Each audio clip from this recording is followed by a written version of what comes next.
بخشیده بر روز پایتخت شهر دوشنبه با تشبث کمیته کار با زنان و عائله نزد حکومت جمهوری تاجیکستان در باغ کوروشی کبیر صد رنگ چکن ادامه دارد. بیایید با هم تماشا میکنیم. نام شما خودتون میتونید معرفی کنید؟ سلامت باشید. اینا چمپلی هم صفت شما رزمری من هست یا نه؟ فقط یک رزمر دارید؟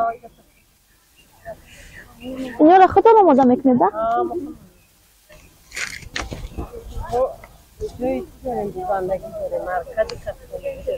در کجا؟ دخترایی که در خانه شدگیان زنه خانه شدگیان آنها رو بسیاری دختران اونها چند کشایی چکن بزیره پک برزنی نه کشکنی بزن من حجه فری سیبرود هنرمند نویه شماسه بود. از کجا؟ نویه شماسه. سلامت باشه. سلامت باشه.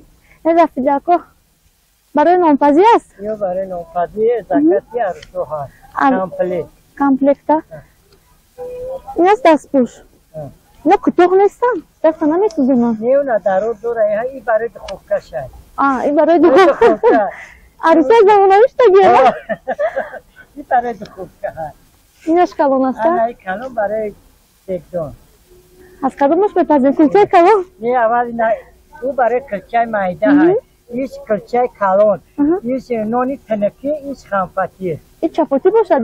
چپاتی اما تنکی بیتیم اما چپاتی ای خانفاتیر میکن او نیمی تنکی میشود او خیلی انا ایش فاتیر برای قرصو که میگیرین میزنی؟ دیگران در میکن سلامت باشه اینا رو شما خودتون آماده میکنید؟ بله بله با دستی و گرفتنی امی خیلی کمپلیت دستی سراز یکنی مدار گرفتنی چی گرفت؟ خارجی و میمونو در همینجا؟ میمونو اینجا ها گرفتن سحری سوپی بر وقت این چیه پپوی ای شکر فهمو اینش شماست؟ اون شما ای مو هست اون برای چیه؟ برای چی؟ این وقت خمیر میکنیم در اونجا میمونیم بیایید این اکی نمیره در اونجا میمونیم برای چیه؟ نگذاریم خمیر نونه خمیر میکنیم اینش برای چی؟ یه چیه اکی بولیشی ای دوره شوی عروسی من از شما؟ سلامت باشید این تکتری دودما میکن میره شو عروسو راست است؟ با دختر ما دومود ما بخفتم شما خودتون چند سال میشه و شما با همین کار مخش دارید؟ من این سال همی چه همی 60 ساله بکنیم هنر ما ایجاد بودیم از دستی که؟ ایجاد بودی پدری بودی مادریم یاد گرفتم تو خود را زدن یکی یه بیمور شدم همین چیز خور رفتگی به دایمی هنرو اینی بین رفتگی به یکی رحمت از جناب علی شریف امالی که همین هنرو این مثال دست بودی مورا بود در همین ترکیتون معروفی گردوندن چقدر من سلامتی نفسی ده دیگه یک گوجه داد نمیتونم فقط همین اومده ده انا هدی کودکان نبیرو ما یاد دادم اینا کی خدم 60 سالگی دوزنده شد 7 سالگی ده وی دوزنده کراش کرد انا که هنی زاف خدمت و نبیرم دیگه نبیرم دخترکای همسایه نبیرم همی خیلی یورا بودی همیشه مسئول شده یاد دیدم زاف خدمت در او باید خیلی کنیم اینطور بعد اینو با همیشه بیماره کسب شما را ادامه دیم دوام دینده کسب شما سلامت باشید راست است که میگوید سالهای پیش وقتی که دختران یعنی اولادار میشدن حتما باید که چادری خود را با دستی خود گلدوزی کنند ما یعنی میشنم خود همین یکتا افسقل یکتون دو قومت گفتی حوال همشویه را پرسه همین دختر دمو افسقلی و میدیدیم خلطالا دیمیدارو میدوسته خوشرو بازی مویتون چند خدر است؟ بازی خلطای کوکل دورو مکیه کوکل چی کرد بعد گفتی همین چودر دوره گفت چودر دوره گفت خطی با بیوش دختاگی با گفتی ببین باگه این است چودر و یه جدوره چیه چودر عروسی شما هست؟ میتوانیم یک بار دیده؟ این است نه عروسی هست یعنی در روز تویتون شما همین پیروان هم خبر کرده؟ اینا که خوب بولیشی دادم وقتی که افسقل در حولی میدروید که ببینه که همین دختر چودر داشته باشه هنرش هم میفهمه دختر جوان دخترها ورزو دارم که این تیمه وربیا نمی خیهنه را خود کنند اینطور یاد گیرند در زندگی اینطور خونه وقتی خشون کل می شود که این هنه را وجه ایده تیمه که یاد اقتصادی بشه عذاب نکه ما ور همی خیلی دستگیر نمی شود همی خیلی زندگی ده عذاب نمی کشه دیگه خود سلامتیش نمیده سلامت باشی. خیلی خوب ایده کامبودی نمیشه ای آدم کسر ایروز کامبودی میشه وقتی هینه را ایده تدوشه چیل دیگه همه شرایطات هم از میشه. بینندگان عزیز ما حالا در نزد اپای رجا موجا هستیم. من همین شکلی که شما میبینید در طول 3 ماه بله 3 ماه آماده کردم. ببینید چقدر زیبا است.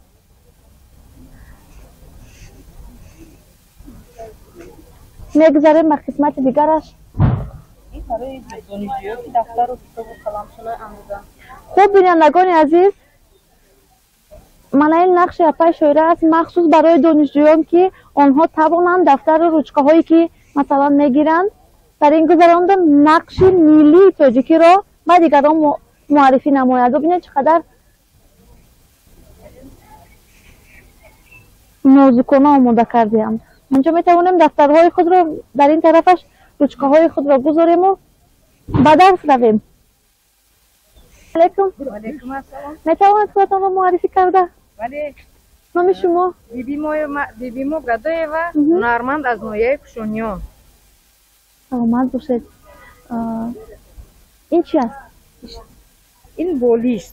بولیشت و در برابر بولیش بودنش میتوانیم که ایرا ما در چورچوبه گرفته چخیلی که در وای رامکا میگویم که چورچوبه ده بالای چوب میکشیم و هم با کارخانه‌هایی که در پشت خود آویزان میکنن هم مهمان‌های سیاحایی که به ناحیه ما تشریف میبرن با آنها توفیق‌گذاری مینماییم. هنرهای خود با هنرهای خود شما با یگان جو با یگان شهر دیگر سفر کرده اید؟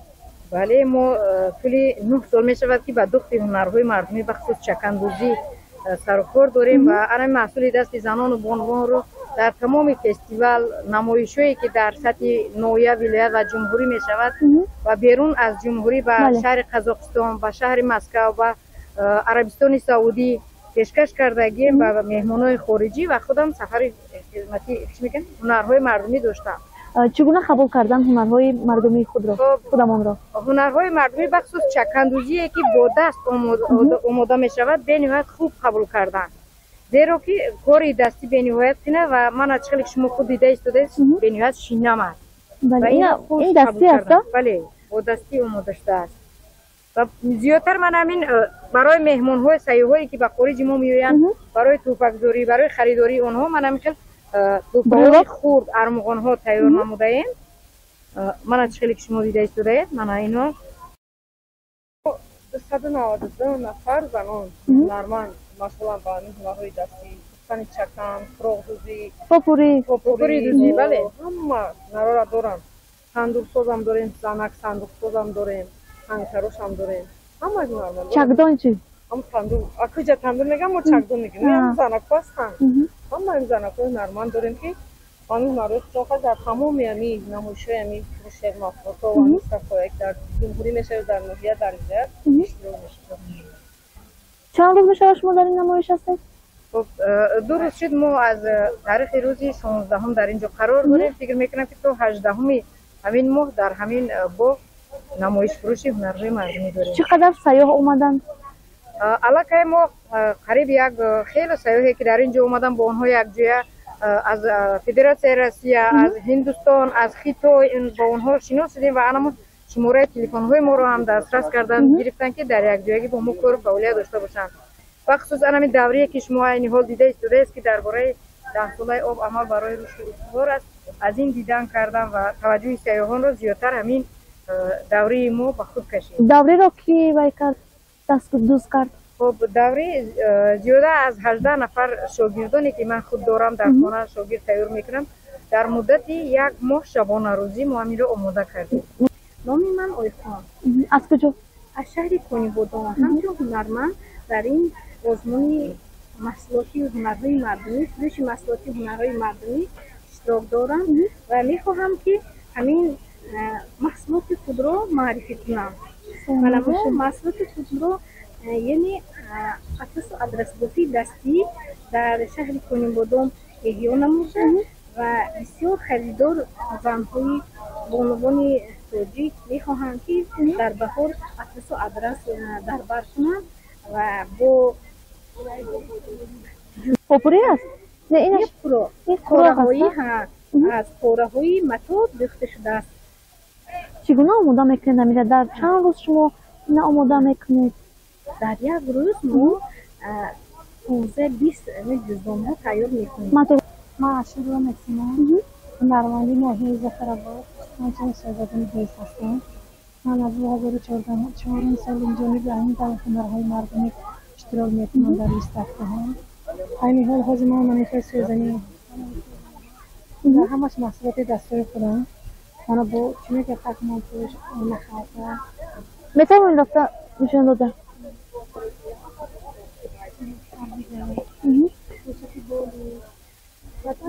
چیزا کارایی کردم و فکری کردم همین چیزا همین سال کرده کشته دوستان این همه چیزا.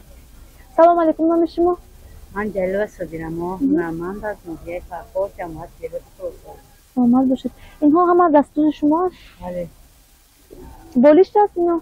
نامش بولیشت.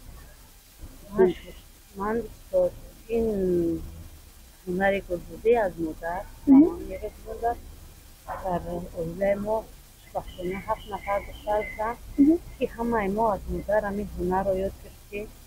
اونها می‌دوختن و ما با همراهی اونها دختن اون رو دیده یاد گرفتیم. باز شاگردانی زیادی داریم که در ناحیه فرخار از طرف شغل اقتصادی و بخش قبول سالن همچون کسب‌آموز شاگردا هنر خود را ما می‌خواهیم بسیارتر زنان و جوانان و دختران ما همین لباس‌های ملی را با بر کنند چون ما در تاجیکستان سال زندگی می‌کنیم. ما باید یعنی لباس خود رو داشته باشیم. بله بله. یعنی دیگر دعوت‌ها ما رو باید با لباس‌های ملی و تاجیکانه خود ما رو بشناسند و اعتراف کنند. بله. سلامت باشید. السلام علیکم. نام شما آپا جان؟ أنا من بخشيك من الفلوس. مال. أميز عمي كريم بالكان عم جدا زور كشمي دار شيء زورا. ما دروازم. أنا كذي داري شيء نكتسب. من أنا هي دروازم ما ده هاي ده شنو؟ أنا هنرمندم. درامي هنرای مردمی. أمي سر کار دارم. أنا أمي. نام شما آپا جان؟ نام من صدیق خوارزمیان. صدیق خوارزمیان. سلامت باشید. من هنرمند. چند فرزند داریم؟ 7 فرزند دارم. همش همین کارو میدوزن میکنن. همش هنرمندن. در کتبانویی، در پخت تازی، در همین چیزایی که گرفتن و یاردم یمون. یعنی همه سهم دارن؟ سهم دارن در این کارا. انا کرامه میدوزم، خراقی میدوزم، من اگر دوزی میدوزم. دیدی نموید کنه دیگه. اما مثلا که خانه بدخشانی هست. همون خانه بدخشانی رو شده. این وقتی که ما خارجه میرفتیم همه حیران میموندن، سوال میدادن که چخیل این قره به دست میدوزن. این چی متا های، این چی رشته های، چخیل تیارش میکنن، در چند روز میدوزن، در چند وقت میدوزن و یا سوال میدادن. انا بعد چکانی تاجیکا هنرمندای زنای تاجیک در هیچ جای جهان نیست. در هیچ جای جهان نیست. برای همه یونسکو چکانی ما را قبول کرد. دختر بود که جام فدایم تاجیکستان میکنم. همون کار کرد. تو ها زیر مهنت کرده شده است. یک آبادی که در تاجیکستان شد در دوشنبهش شما فکرش کنید که بسیارتر لباسای ملی قدیمای خودمان بروریم. قدیم دم لباسا دیگر خیلی بودن. کمتر دیگر خیلی بودن. هوای کوشش کنه که احیا کنه هوای لباسا یعنی ملی خودتون پوشید. و هم نمیگه که شما لباس اروپا را پوشید یا یک جای دیگر را پوشید. پیشنهاد من همی که در همی قانون جاری کنن همی لباس ملی را که کسی که به تاجیکستان آمد در ایرپورت هوای لباس ملی تاجیکی را پوشه بعد در باید.